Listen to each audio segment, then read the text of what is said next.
Video में पहले 20 संविधान संशोधन डिटेल में आपके साथ डिस्कस किए थे और मैंने आपसे प्रॉमिस किया था कि मैं आपके साथ हर संविधान संशोधन को डिटेल में डिस्कस करूंगी जो हर कॉम्पिटिटिव एग्जाम में पूछे जाते हैं।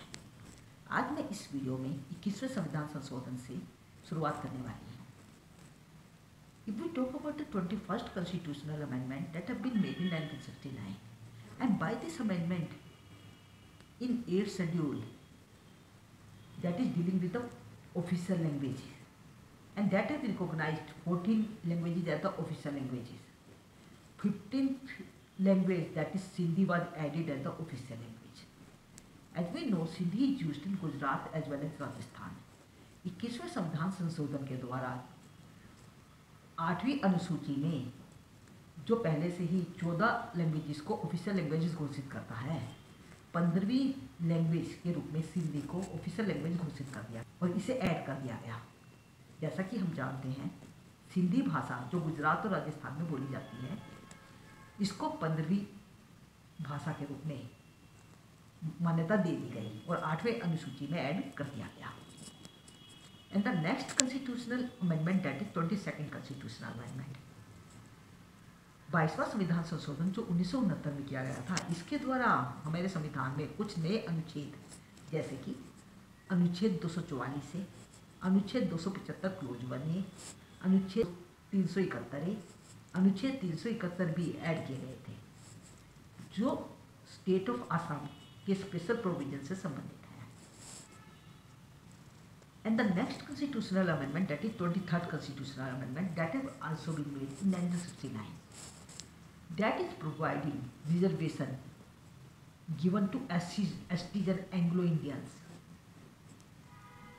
which is provided by the Article 330, 331 and 334, extended for next 10 years. जैसा कि मैंने आपको बताया, 23वां संविधान संशोधन जो 1969 में किया गया था, इसके द्वारा जो SCs, STs और एंग्लो इंडियंस को जो भी रिजर्वेशन दिया गया है, जो अनुच्छेद 330, 331 और 334 के द्वारा दिया गया है, इसको अगले 10 साल तक के लिए एक्सटेंड कर दिया गया, जो अब 1980 तक फिक्स कर दिया गया था। And the next constitutional amendment, that is 24th constitutional amendment, that have been made in 1971. That is related to the constitutional amendment and affected Article 368 as well as Article 13. 24वां संविधान संशोधन जो 1971 में किया गया था, ये एक महत्वपूर्ण संविधान संशोधन है क्योंकि इसके द्वारा अनुच्छेद 368 और अनुच्छेद 13 पर अफेक्ट डाला गया था। जैसा कि हम जानते हैं, कहा जाता है कि कोई भी कानून जब वो पार्लियामेंट बनाए या स्टेट लेजिस्लेचर बनाए, यदि वो कानून बनाता है और यदि उसके द्वारा बनाया गया कोई भी कानून फंडामेंटल राइट्स को अफेक्ट करेगा तो वह वाइड घोषित कर दिया जाएगा। कि हम जानते हैं कि सज्जन सिंह और शंकरी प्रसाद के वाद में माननीय उच्चतम न्यायालय के द्वारा यह कहा गया था कि पार्लियामेंट कोई भी संशोधन जो पार्ट 3 फंडामेंटल राइट्स को अफेक्ट करे उसको उस संशोधन को नहीं किया जा सकता। क्योंकि जब हम देखें तो सज्जन सिंह या शंकरी प्रसाद के केस में राइट टू प्रॉपर्टी जो पहले फंडामेंटल राइट हुआ करता था और आर्टिकल 31A और आर्टिकल 19 क्लोज F के द्वारा फंडामेंटल राइट के रूप में घोषित था, उसको चेंज करने का प्रयास किया गया था। बाद में इसी माननीय अदालत के डिसीजन को Golaknath versus state of Punjab में ओवररूल कर दिया गया था और अब माननीय अदालत के द्वारा यह कहा गया कि अनुच्छेद 13 में किया गया कोई भी चेंज, कोई भी परिवर्तन अनुच्छेद 368 को अफेक्ट नहीं करे। इसके द्वारा अनुच्छेद 368 में एक नया क्लोज भी ऐड कर दिया गया था और यह कहा गया कि अब संसद फंडामेंटल राइट्स को इंक्लूड करते हुए किसी भी भाग में संशोधन कर सकती है। So thus we can see that by this 24th constitutional amendment, a new clause was added in Article 368, and it was said that the Parliament can make any changes in the fundamental rights itself, and it has affected Article 368 as well as Article 13, and it was also said that in change in Article 13 will not affect Article 368, and Golaknath versus State of Punjab overruled its previous decisions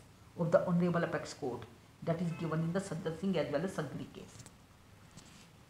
And the next constitutional amendment, that is 25th constitutional amendment, that have been made in 1971. जैसा कि हम जानते हैं कि 25वां संविधान संशोधन जो 1971 में किया गया था, यह 8वीं अनुसूची से ही संबंधित है। जैसा कि मैंने अभी आपको बताया था, 21वें संविधान संशोधन के द्वारा जो 8वां अनुसूची है उसमें 15वीं ऑफिशियल लैंग्वेज के रूप में सिंधी को ऐड किया गया था, और 25वें संविधान संशोधन के द्वारा उसी सिंधी लैंग्वेज को एंट्री 12 में स्थान दिया गया, और बाकी जो एंट्री थी जो 12वें नंबर पर थी उसको आगे सरका कर एंट्री 13 से लेकर 15 तक री नंबर कर दिया गया। Thus we can say that by the 25th constitutional amendment, in 8th schedule, the entries 12 to 14 was renumbered as entries 13 to 15, and the entry 12 was added as Sindhi as the official language. And the next constitutional amendment, that is 26th constitutional amendment, that have also been made in 1971. 26वां संविधान संशोधन जो 1971 में किया गया था, ये private purse policy को abolish करता है, जिसके द्वारा प्रिंसली स्टेट्स को रिमूव कर दिया गया। Amendment article 362 as well as article 363A was removed, and the next constitutional amendment, that is 27th constitutional amendment, that have also been made in 1971। 27वां संविधान संशोधन भी 1971 में ही किया गया था, और इसके द्वारा आर्टिकल 239A को अमेंड किया गया था, और इसको अमेंड करते हुए इन्होंने गोवा, दमन, दीव एंड पुडुचेरी के पश्चात मिजोरम को भी ऐड कर दिया गया। And it also amended article 240 and also inserted a new article 371C which provides special provisions for the state of Mizoram. And the next constitutional amendment, that is 28th constitutional amendment, that have been made in 1972. 28वां संविधान संशोधन जो 1972 में किया गया था, and that have amended article 312 of the Indian constitution. In all India services parliament can abolish the old terms. And the next constitutional amendment, that is 29th constitutional amendment, that have been made in 1972, that have amended 9th schedule itself.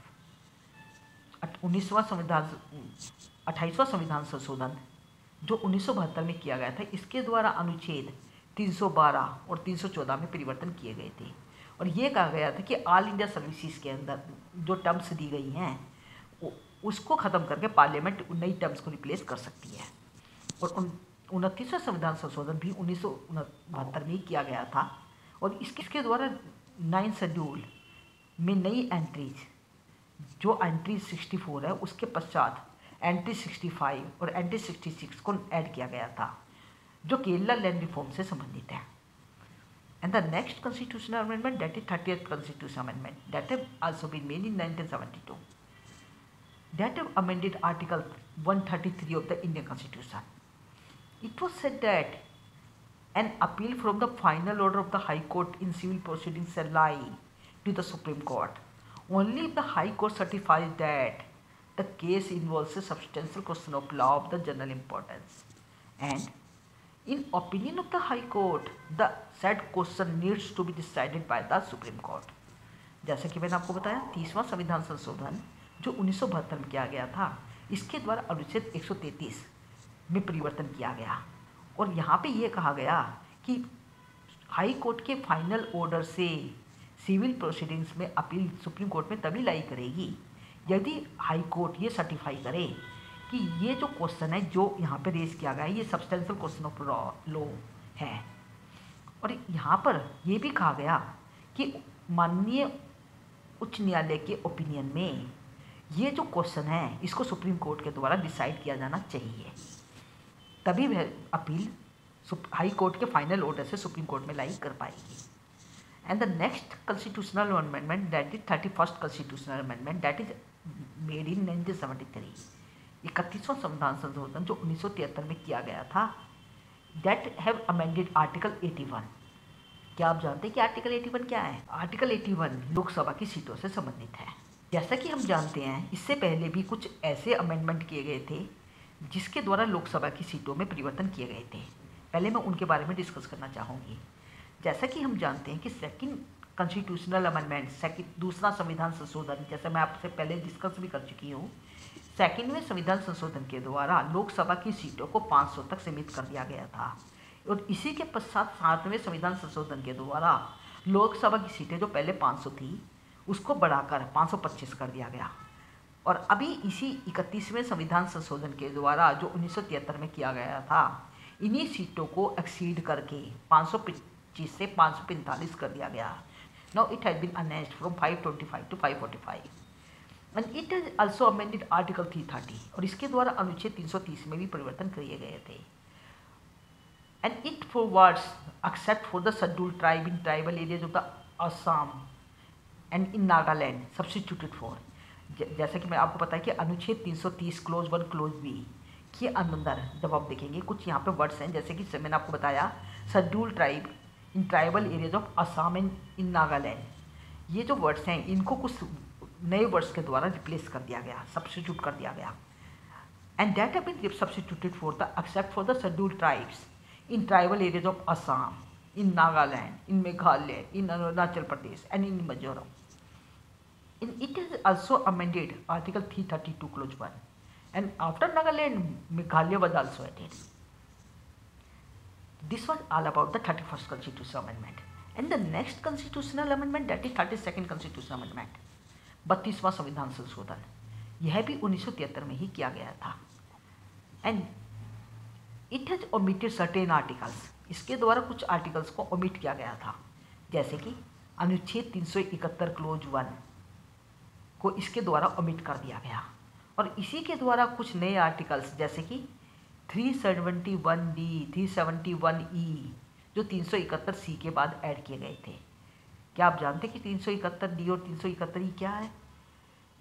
371D deals with the special provisions concerning the state of Andhra Pradesh, and Article 371E provides for the establishment of the central universities in Andhra Pradesh। अतः हम ये कह सकते हैं कि 371D और 371E दोनों के दोनों आंध्र प्रदेश से ही संबंधित हैं, और इन्हीं को 371C के पश्चात ऐड कर दिया गया था। और इसी के द्वारा 7वीं अनुसूची में एक नई entry number 63 of the list 1 को भी अमेंड कर दिया गया था। ये मैंने आपको 32वें संविधान संशोधन के बारे में बताया है। And the next constitutional amendment, that is 33rd constitutional amendment, that have been made in 1974 and that have amended article 101 clause 3 clause B and 190 clause 3 clause B of the constitution.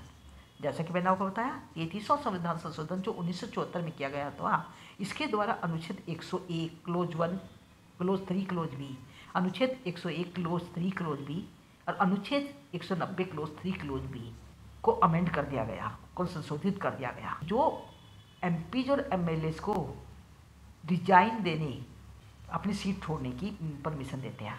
और इसके द्वारा यह कहा गया कि इन एमपीज या MLAs का resignation speaker या चेयरमैन के द्वारा तभी एक्सेप्ट किया जाएगा जब वो सुनिश्चित हो जाए कि ये जो रेजिग्नेशन एमपी या एमएलए के द्वारा दिया जा रहा है ये अपनी मर्जी से दिया जा रहा है। In the next constitutional amendment, that is 34th constitutional amendment, that have been made in 1974। अगला संविधान संशोधन जो 34वां संविधान संशोधन है, यह भी 1974 में ही किया गया था और 9 शेड्यूल को संशोधित किया गया था। और एंट्री नंबर 66 के पश्चात एंट्री 67 से लेकर एंट्री 86 तक न्यू एंट्रीज इंसर्ट की गई थी।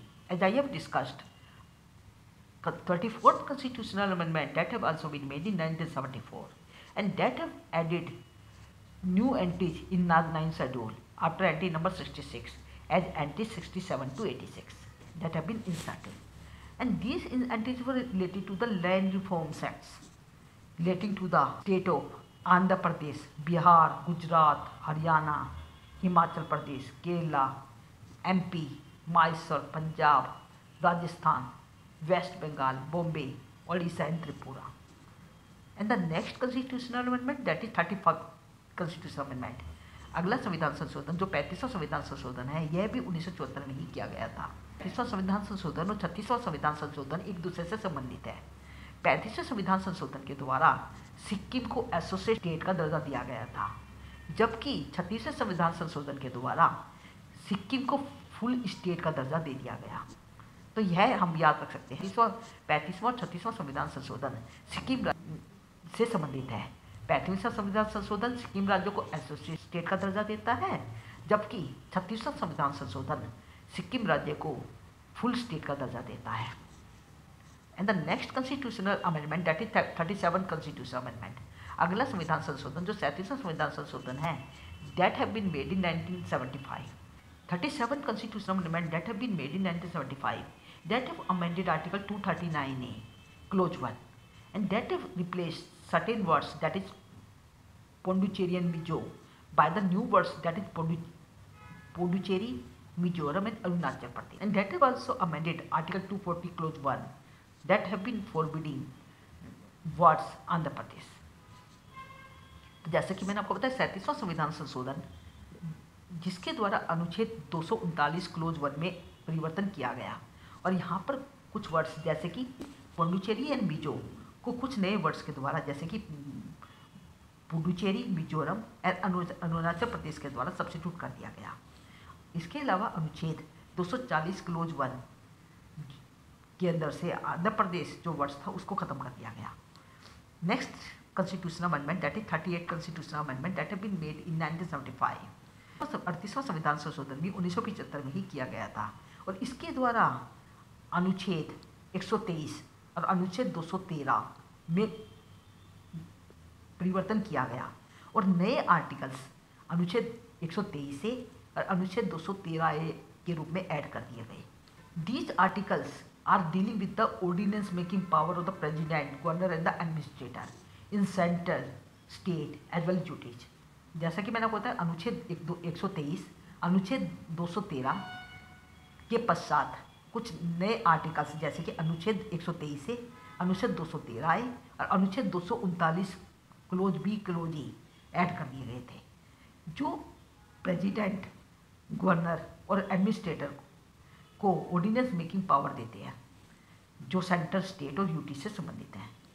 और यह ऑर्डिनेंस मेकिंग पावर तभी अप्लाई की जाती है, तभी यूज की जाती है जब हाउस सेशन में ना हो। इस संविधान संशोधन के द्वारा यह कहा गया कि ये जो ऑर्डिनेंस जो प्रेसिडेंट, गवर्नर या एडमिनिस्ट्रेटर के द्वारा बनाए जाएंगे ये फाइनली होंगे, इसको किसी भी कोर्ट में चैलेंज नहीं किया जा सकता, इस पर क्वेश्चन नहीं उठाया जा सकता। सो अमेंडेड आर्टिकल 352, 356 एंड 359 एंड 360। इसके द्वारा अनुच्छेद 352, 356 और 359 और 360 को भी अमेंड किया गया, जिसके अंदर यदि हम देखें it empowers president to declare the national emergency, constitutional emergency and financial emergency। तो यहाँ पर प्रेसिडेंट को नेशनल इमरजेंसी, कॉन्स्टिट्यूशनल इमरजेंसी और फाइनेंशियल इमरजेंसी की पावर दी गई है। दीज वर अमेंडेड, और यहाँ पर इसको अमेंड कर दिया गया और यहाँ पर so as to make it satisfaction of the president final। Also amended Article 359 as it provides for the suspension of the fundamental rights during the emergency by the president, while the Article 358 provides for the automatic inoperation of the Article 19 during the proclamation of emergency, and this difference was cleared by this 38 constitutional amendment। 38 constitutional amendment के द्वारा इसके difference को clear कर दिया गया। And the next constitutional amendment that is 39th constitutional amendment that have been made in 1975, 39वां संविधान संशोधन जो 1975 में किया गया था। As we know in Rajnarayan versus State of UP, it was held by the Honorable Court in violation of the Code of Conduct of the Election Commission during the reign of Indira Gandhi between 1971 to 75। It was declared by the court that now she could not do so। Court के द्वारा यह कहा गया कि वो अब ऐसा नहीं कर सकती, परंतु इसके पश्चात इन 25 जून 1975 को तीसरी बार इंदिरा गांधी सरकार के द्वारा नेशनल इमरजेंसी घोषित कर दी गई और जिसको 1977 तक कंटिन्यू रखा गया। It was declared that the election of the prime minister as well as president will be non justiciable and can't be challenged in the court of law। Thus it has amended Article 71। और ये भी कहा गया है कि जो prime minister या president के इलेक्शन है ये नॉन जस्टिसेबल द्वारा अनुच्छेद 71 में भी परिवर्तन किए गए थे। और परंतु बाद में इसी कॉन्स्टिट्यूशनल अमेंडमेंट को वाइड घोषित कर दिया गया, अबोलिश कर दिया गया। जो 44वें संविधान संशोधन जो 1978 में किया गया था उसके द्वारा इसे अबोलिश कर दिया गया था। And the next constitutional amendment that is 40th constitutional amendment that is also made in 1976। अगला संविधान संशोधन जो 40वां संविधान संशोधन है ये 1976 में किया गया था। और इसके अंदर यदि हम देखें तो एक जो पुरानी एंट्री थी जो 297 नंबर का जो आर्टिकल है, अनुच्छेद 297 था, उसके अंदर जो ओल्ड वर्ड्स थे उसको रिप्लेस कर दिया गया। And which provides for all the land, minerals and other things of the valuables underlying under the ocean within the territorial limit of the water, continental shelf and EEZ of the India Western Union. Before this, it was determined by the proclamation issued by the President. Now it will be specified from time to time by the law made by the Parliament. It was declared. And the next constitutional amendment, that is 41st constitutional amendment, that have also been made in 1976. 41वां संविधान संशोधन भी 1976 में ही किया गया था। And by this proposal have been raised for raising the age of retirement of the chairman as well as the member of the state public service commission. 41वें संविधान संशोधन के द्वारा चेयरमैन और स्टेट पब्लिक सर्विस कमीशन के member की जो retirement age है इसको बढ़ाने का एक प्रपोजल रखा गया था। यहाँ पे पहले जो रिटायरमेंट एज थी वो 60 साल हुआ करती थी, अब उसको बढ़ाकर 62 साल करने का प्रपोजल रखा गया था। और इसी के द्वारा अनुच्छेद 316 क्लोज 2 में परिवर्तन करके जो 60 साल जहाँ पे वर्ड लिखे हुए थे उसकी जगह पर 62 साल कर दिया गया। अतः रिटायरमेंट एज अब 60 से 62 साल कर दी गई थी। यह सब मैंने आपको 41वें संविधान संशोधन के बारे में बताया है। इससे आगे के संविधान संशोधन मैं नेक्स्ट वीडियो में डिस्कस करने वाली हूँ। And if you have any doubt, you must put down in the comment section. And if you like my video, you must like, share and subscribe this channel for the further update. Thank you.